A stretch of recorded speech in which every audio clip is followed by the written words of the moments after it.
ಮಗನ ಭವಿಷ್ಯ ರೂಪಿಸೋದಕ್ಕೆ ಅಂತ ಮಹತ್ವದ ಹೆಜ್ಜೆ ಇಟ್ಟಿದ್ದಾರೆ ಕೆಎಸ್ ಈಶ್ವರಪ್ಪ. ನಾಳೆ ವಿಜಯಪುರದಲ್ಲಿ ಕ್ರಾಂತಿವೀರ ಬ್ರಿಗೇಡ್ ಲೋಕಾರ್ಪಣೆಯಾಗುತ್ತೆ. ಇದೆಲ್ಲದರ ಉಸ್ತುವಾರಿಯನ್ನ ತಮ್ಮ ಪುತ್ರನಿಗೆ ವಹಿಸಿದ್ದಾರೆ ಕೆಎಸ್ ಈಶ್ವರಪ್ಪನವರು. ಯಡಿಯೂರಪ್ಪರಂತೆ ತನ್ನ ಮಗನಿಗೆ ರಾಜಕೀಯ ನೆಲೆ ಕಲ್ಪಿಸಬೇಕು ಅಂತ ಸಜ್ಜಾಗಿದ್ದಾರೆ. ಯಡಿಯೂರಪ್ಪನವರು ಹೇಗೆ ಹೈಕಮಾಂಡ್ ಜೊತೆಗೆ ಪಟ್ಟು ಹಿಡಿದು ಹಠ ಹಿಡಿದು ತಮ್ಮ ಪುತ್ರರನ್ನ ರಾಜಕೀಯ ನೆಲೆ ಕಂಡುಕೊಳ್ಳುವಂತೆ ಮಾಡಿದ್ರು, ಅದೇ ರೀತಿ ತಾವು ಕೂಡ ಸಂಘಟನೆ ಮೂಲಕ ಮಗನಿಗೆ ರಾಜಕೀಯ ಶಕ್ತಿ ತುಂಬುವುದಕ್ಕೆ ಅಂತ ಪ್ಲಾನ್ ಮಾಡ್ತಿದ್ದಾರೆ. ಬಿಜೆಪಿ ಬಡ ರಾಜಕಾರಣದಿಂದ ಬಡವಾಗಿದ್ದಂತ ಹಿರಿಯ ನಾಯಕ ಮಾಜಿ ಡಿಸಿಎಂ ಕೆಎಸ್ ಈಶ್ವರಪ್ಪನವರೇನಿದ್ದಾರೆ, ಸದ್ಯಕ್ಕೆ ಈ ಕ್ರಾಂತಿವೀರ ಬ್ರಿಗೇಡ್ ಮೂಲಕ ತಮ್ಮ ಪುತ್ರನಿಗೆ ಶಕ್ತಿ ತುಂಬೋದಕ್ಕೆ ಮುಂದಾಗ್ತಾ ಇದ್ದಾರೆ. ಅವರ ಪುತ್ರ ಕೆಇ ಕಾಂತೇಶ್ ಅವರಿಗೆ ಟಿಕೆಟ್ ಸಿಗುತ್ತೆ ಅಂತ ಅವರು ನಿರೀಕ್ಷೆ ಇಟ್ಕೊಂಡಿದ್ರು. ಬಟ್ ಟಿಕೆಟ್ ಸಿಗಲಿಲ್ಲ, ಅವರಿಗೂ ಟಿಕೆಟ್ ಸಿಗಲಿಲ್ಲ, ಅವರ ಮಗನಿಗೂ ಟಿಕೆಟ್ ಸಿಗಲಿಲ್ಲ.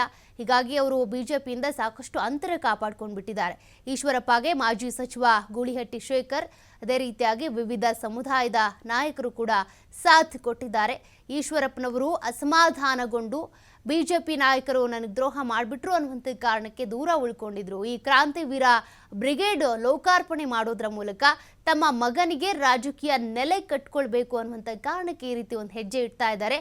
ಕೆಇ ಕಾಂತೇಶ್ ಅವರನ್ನ ಸಂಘಟನೆಗೆ ಸೇರಿಕೊಂಡು ಮತ್ತೆ ಸಂಘಟನೆ ಮಾಡೋದು, ಒಂದು ರೀತಿಯಾಗಿ ಪಕ್ಷ ಸಂಘಟನೆ ಮಾಡೋದಿರ್ಬೋದು, ಮುಂದಿನ ಒಂದು ಎಲೆಕ್ಷನ್ ಸಂದರ್ಭದಲ್ಲಿ ಟಿಕೆಟ್ ಕೊಡಿಸೋದು ಅಥವಾ ಸ್ವತಂತ್ರ ಅಭ್ಯರ್ಥಿಯಾಗಿ ಕಣಕ್ಕಿಳಿಸೋದು, ಹೀಗೆಲ್ಲ ಒಂದಷ್ಟು ಪ್ಲಾನ್ಗಳು ಇರ್ತವೆ. ಸದ್ಯಕ್ಕೆ ಕುರುಬ ಸಮುದಾಯ ಇರ್ಬೋದು, ಬೇರೆ ಬೇರೆ ಸಮುದಾಯದ ನಾಯಕರು ಕೆಎಸ್ ಈಶ್ವರಪ್ಪನವರಿಗೆ ಬೆಂಬಲ ಕೊಡ್ತಿದ್ದಾರೆ, ಸಾಥ್ ಕೊಡ್ತಾ ಇದ್ದಾರೆ.